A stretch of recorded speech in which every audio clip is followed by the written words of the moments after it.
Um, Good afternoon, everyone. I am a member of the Canadian Voice of Women for Peace and the Women's International League for Peace and Freedom Canada, and my article, Canada's Indo-Pacific Strategy Militarizes Asia and Undermines Women, Peace and Security, represents the views of our organizations.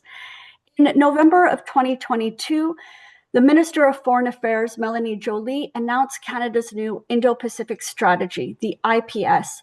The federal government did not hold any public consultations to develop the new strategy, which is a violation of one of the key pillars of WPS, women's participation in decision-making.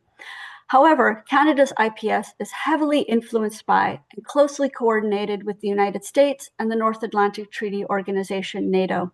It came out 9 months after the US's Indo-Pacific strategy and 5 months after NATO's strategic concept that mentioned the Indo-Pacific for the first time, despite this region being outside the transatlantic area.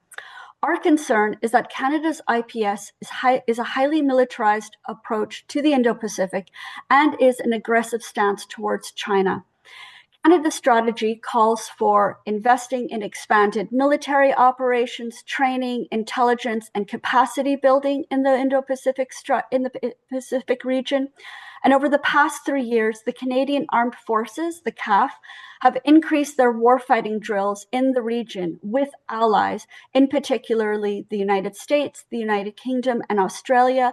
So exercises such as Exercise Rimpak, Exercise Talisman Sabre, Exercise Noble Wolverine, among many others. Worse still, since the IPS was launched 3 years ago, Canada's military exports to Taiwan have doubled from 15 million to 34 million in 2024, and Ottawa has issued export permits for military aircraft, naval vessels, ammunition, among other technologies to Taiwan, and this is according to Global Affairs reports.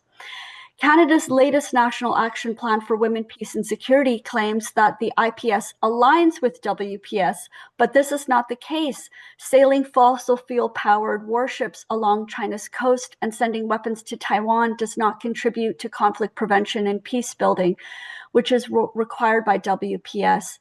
This militarization of Asia by Canada threatens women and girls, and it degrades the natural environment, and it exacerbates the climate crisis. This is why VOW and WILP are calling on the Carney government to launch a new Indo-Pacific strategy with consultation that includes women's groups, both here and in Asia, and that centers peace and diplomacy in the region.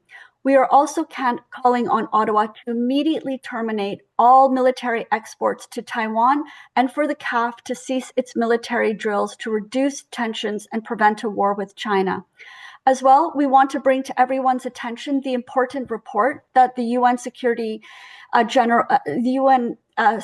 General released this past September on WPS. The last paragraph states, quote, "Women peace builders' universal message to governments and armed actors is unequivocal. End the wars, respect international law, and disarm." And this should be Canada's approach to the Indo-Pacific. This year not only marks the 25th anniversary of UN Security Council Resolution 1325, but it also marks the 30th anniversary of the 4th World Conference on Women that China hosted in Beijing. The 1995 conference brought together thousands of delegates from around the world, including representatives from our two organizations, and the conference concluded with the Beijing Declaration and Platform for Action to advance the goals of equality, development, and peace for all women.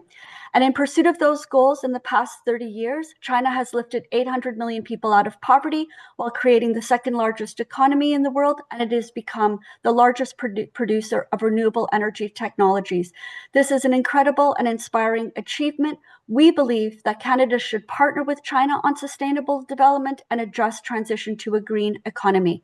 Finally, we should all learn about China's 5 principles of peaceful coexistence that is based on the UN Charter and China's new concept paper on global governance initiative.